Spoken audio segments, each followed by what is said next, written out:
8ই November 2024 সান্দাকফুর sunrise হোটেলের ছাদ থেকে আমরা এক অলৌকিক সূর্যোদয়ের সাক্ষী থাকলাম।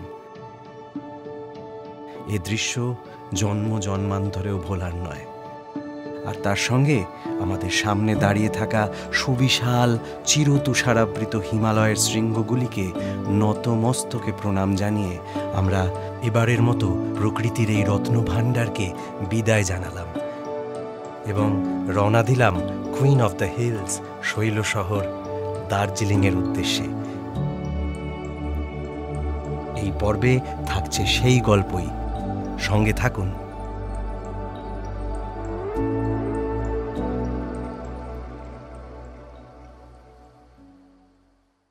Good morning from Sandakphu. আজকে 8ই নভেম্বর 2024। এখন বাজে সকাল 5:15 আর খানিকক্ষণের মধ্যেই সানরাইজ শুরু হয়ে যাবে। আমাদের সানরাইজ হোটেলের ঘর থেকে জানলা দিয়ে বাইরের দৃশ্যটা একটু দেখাই। পূবের আকাশটা লাল। এখন আমরা সানরাইজ হোটেলের ছাদে যাব, গিয়ে সান্দাকফুর 360 ডিগ্রি ভিউয়ের যে বিখ্যাত সানরাইজের দৃশ্য সেটা উপভোগ করব এবং হোপফুলি আকাশ ক্লিয়ার পাবো, মেঘ থাকবে না এবং আপনাদের একটা দারুণ সানরাইজ দেখাতে পারবো। চলুন। অনেকেই চলে এসছে ছাদে। এই দিকটা পূর্ব দিক। আশা করি দেখা যাচ্ছে। এই দিকটা বেশ খানিকটা মেঘ জমে আছে। এই দিকটা যদি দেখাই, সানরাইজ হোটেলের ছাদ জমজমাট। সকল বোর্ডাররা ছাদে চলে এসছে এবং স্লিপিং বুদ্ধা স্বমহিমায় বিরাজমান।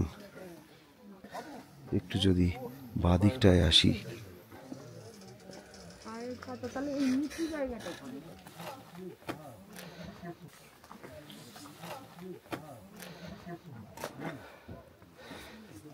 এইদিকে এইখানটায় এভারেস্ট দেখা যাচ্ছে। এটাই সানরাইজ হোটেলের থাকার বেনিফিট। এরকম একটা 360 ডিগ্রি ভিউ। সূর্যোদয়টা হবে অ্যাকচুয়ালি এরকম জায়গা থেকে, এখান থেকেই সূর্যটা উঠবে। আর তারপর আমরা যে অতি প্রাকৃতিক মুহূর্তের সম্মুখীন হলাম, তার সামনে দাঁড়িয়ে বারবার মনে হতে লাগলো যে এই অপার্থিব সৌন্দর্য, এই নৈসর্গিক দৃশ্য অতি বড় পাপিষ্ঠের মনকেও কিছুক্ষণের জন্যে হলেও উদাস করে দিতে পারে।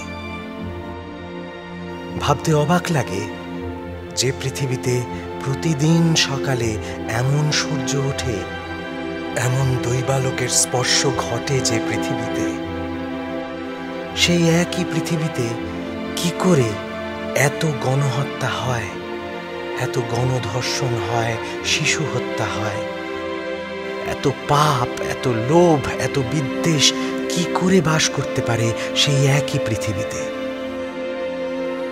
যে আলোক রশ্মি ওই কাঞ্চনজঙ্ঘার শিখরে রাঙা তিলক এঁকে দিতে পারে, সেই একই আলো কেন পারে না আমাদের মতো ক্ষুদ্র প্রাণীদের মনে জমে থাকা অন্ধকারকে চিরতরে মুছে দিতে? তবে এই আলোর সামনে দাঁড়িয়ে ভেজা চোখের কোণে এক বিন্দু আশা চিকচিক করে বলে গেল, সমস্ত কাল রাত্রিকে বিনাশ করে সমস্ত অনাচারের শেষে নতুন ভোরে বিচারের আলো নিয়ে উদয় হয় সূর্যদেবের। এই সূর্যদেবের সামনে আমরা নতমস্তকে প্রণাম জানাই।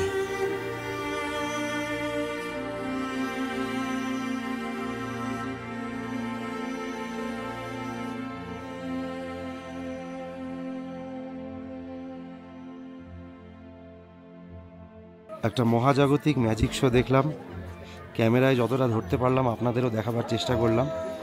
এই জিনিস বারবার তো দেখা যায় না, তো আমাদের সান্দাকফু আসাও সার্থক এবং এই জীবন সার্থক।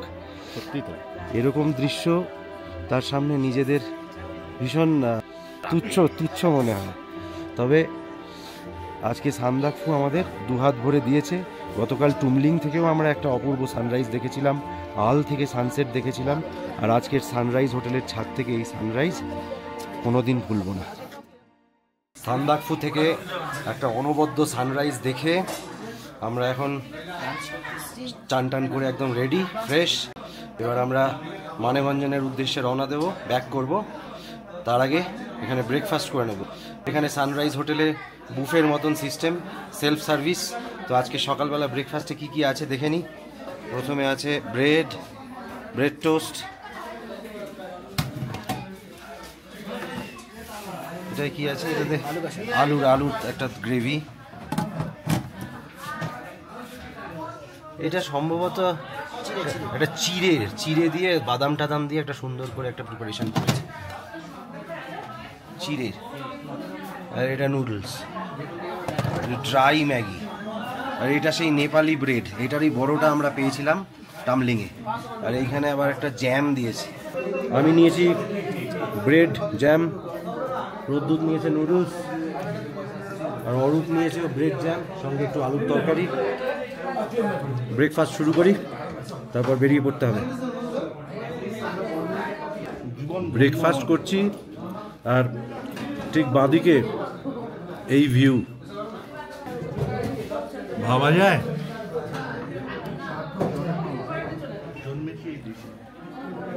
অকল্পনীয়, এরম সকাল জীবনে কটা আসে। এখানকার রান্না ভীষণ হোমলি। ক্লাইমেট চেঞ্জ হয়ে সমতল থেকে এখানে আমরা আসি, ঠান্ডা লেগে যায়, অনেকের হজমের প্রবলেম হয়, তো সেই কারণে হোমলি রান্নাটা খুব দরকার। এখানে সেই সব নিয়ে কোনো কমপ্লেন নেই, রান্নার স্বাদও যথেষ্ট ভালো এবং হজম হতে কোনো সমস্যা হচ্ছে না। তাছাড়া এখানকার লোকেশন, সানরাইজ হোটেলের লোকেশন, ছাদটা এত সুন্দর একটা জায়গা যেখান থেকে 360 ডিগ্রি ভিউতে সানরাইজ দেখা যায়, এবং এদের সার্ভিস, স্টাফেদের ব্যবহার সব কিছু মিলিয়ে সানরাইজ হোটেল অনবদ্য বেস্ট অপশান। এখানে আসলে অবশ্যই সবার আগে এখানেই মানুষেরা বুকিং করবার চেষ্টা করে, এখানে না পেলে অন্যান্য জায়গায় যায় হয়তো। তবে একটা কথা, সান্দাকফুতে সমস্ত হোটেলেই কমোডে ফ্লাশ চলে না। সেটা আমি জিজ্ঞেস করলাম কেন, কারণ সিস্টার্নে জল ভরে রাখলে বরফ হয়ে যায় জমে, সেটা একটা প্রবলেম। তো সেই কারণে বাথরুমের যাবতীয় কাজ বালতিতে জল ভরেই করতে হবে। গিজার পাবেন না, তবে গরম জল এরা করে দেয়, নিজেদেরকে বালতি ভরে নিয়ে গিয়ে ব্যবহার করতে হবে। এইটুকুনি যদি করে নিতে পারেন তাহলে আর কোনো অসুবিধা নেই।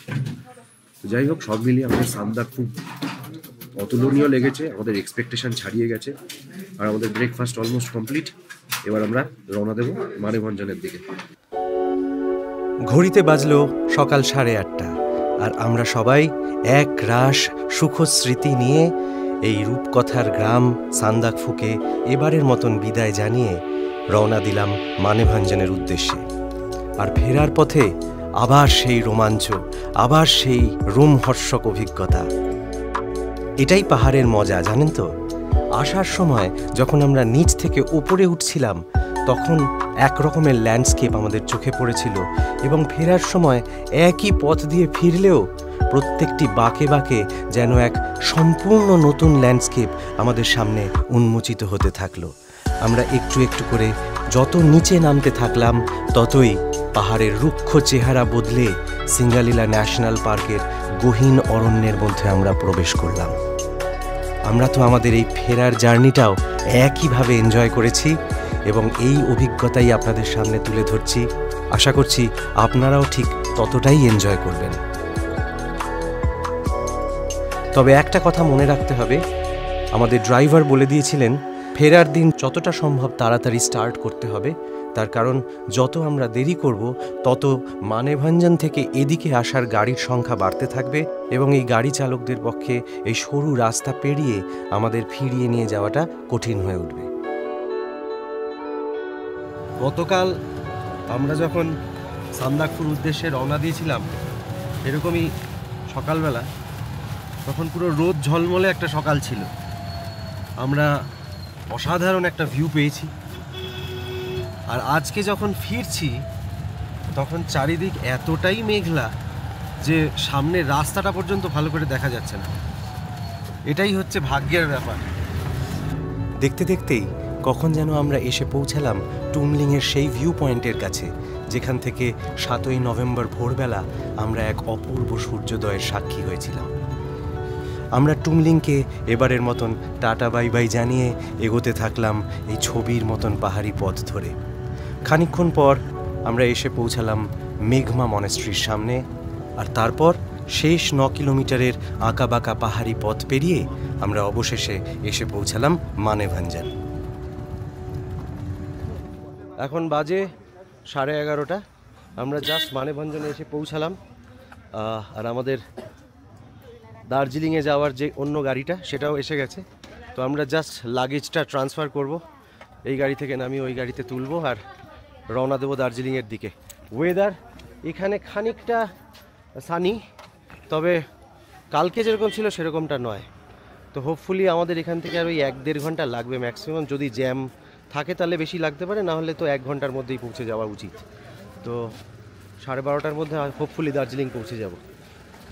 মানেভঞ্জন থেকে স্টার্ট করার পর 8 কিলোমিটার দূরে আমরা এসে পৌঁছালাম সুখিয়া পোখরিতে। এখান থেকে দার্জিলিং আর মাত্র 20 কিলোমিটার। দেখতে দেখতে লেপচা জগতের পাইন বনকে পথের বাঁ পাশে রেখে আমরা একটু একটু করে এগোতে থাকলাম আমাদের আনন্দের স্টেশন দার্জিলিংয়ের দিকে। আর পথে আমাদের আনন্দ আর উত্তেজনাকে দ্বিগুণ করে দিয়ে দেখা দিল সেই হেরিটেজ টয় ট্রেন।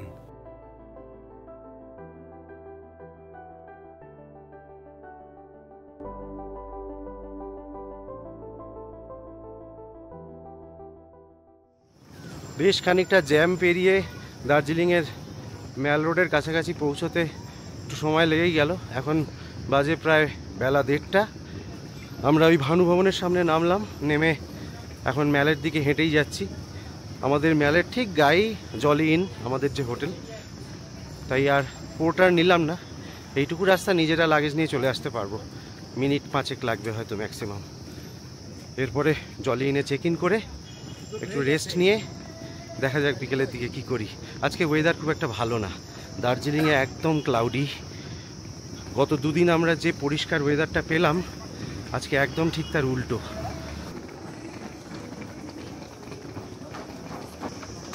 এই আমরা পৌঁছে গেছি ম্যালে, বাঙালি ভ্রমণ পিপাসুদের মক্কা বলা যায়। এই হলো দার্জিলিংয়ের চিরপরিচিত ম্যাল। এবার ঠিক এইখান থেকে ওই দিকটায় জাকির হোসেন রোড মানে আস্তাবলের দিকটা চলে যাচ্ছে। আর আমরা যদি এই গোল্ডেন টিপস চায়ের দোকানটাকে ঠিক সামনে দিয়ে লেফটে যাই, তাহলে প্রথমে পড়বে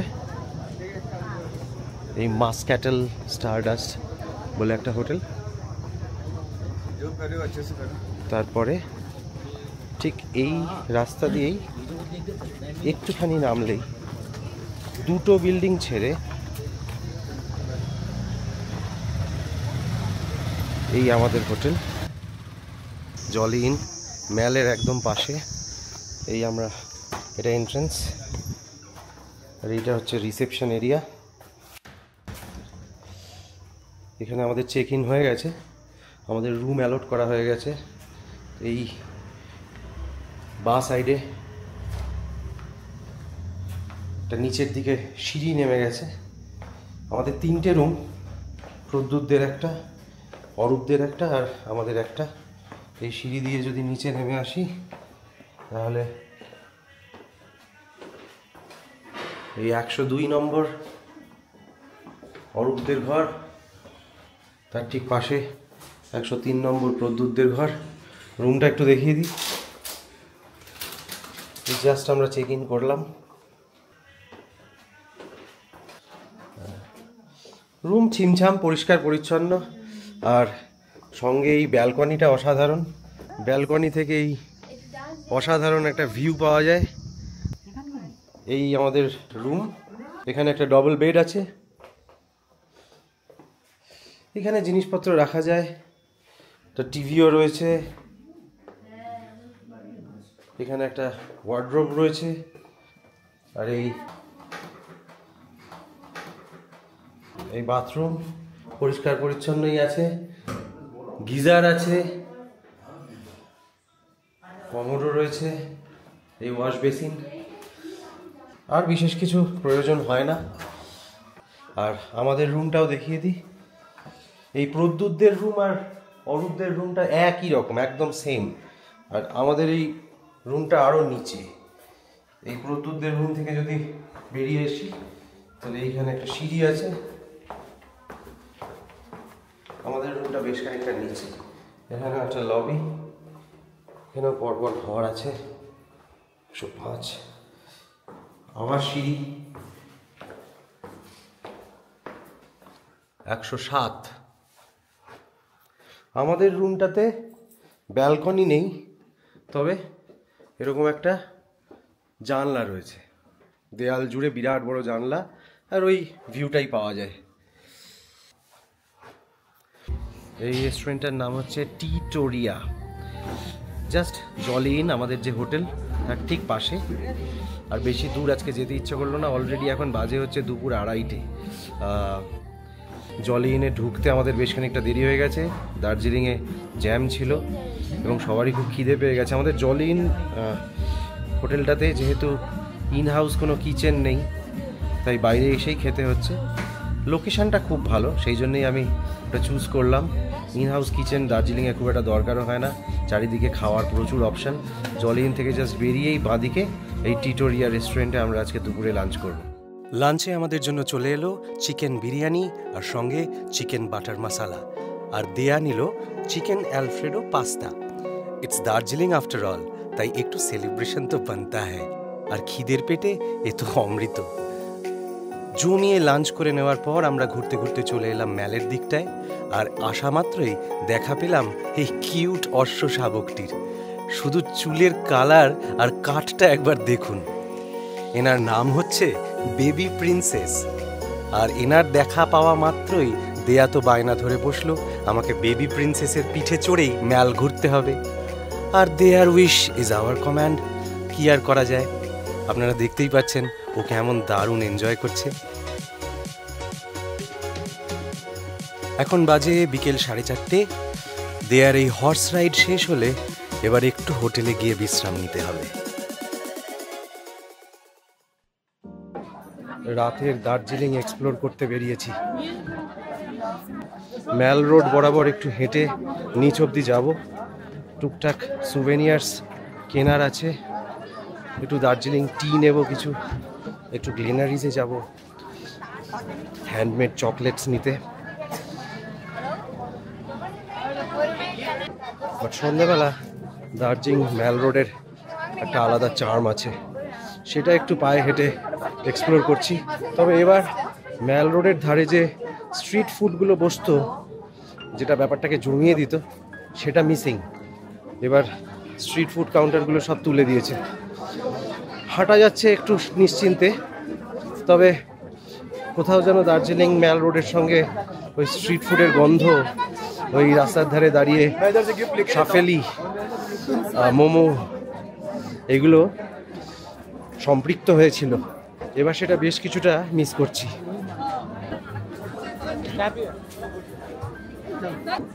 এই গ্লিনারিজের গ্রাউন্ড ফ্লোরটাতে ঢুকলেই একটা আলাদা গন্ধ পাগল পাগল করে দেয়, পুরো বেকারির অথেন্টিক একটা গন্ধ।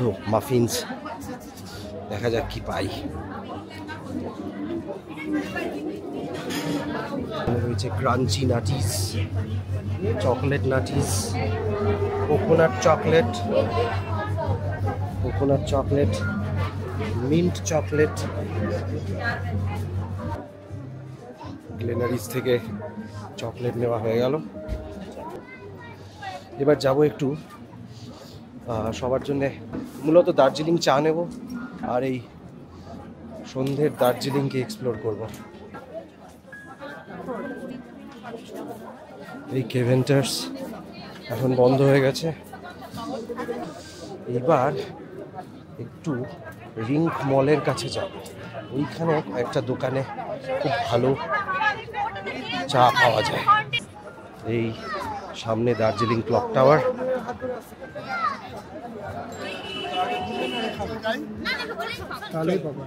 এই হোটেল লুনার, পাশে হোটেল রামাডা। এগুলো একদম ট্যাক্সি স্ট্যান্ডের সামনে, আর তার সামনে দিয়ে যে রাস্তাটা নিচে রিঙ্ক মলের কাছে যাচ্ছে, সেইখান দিয়ে যাব চা কিনতে।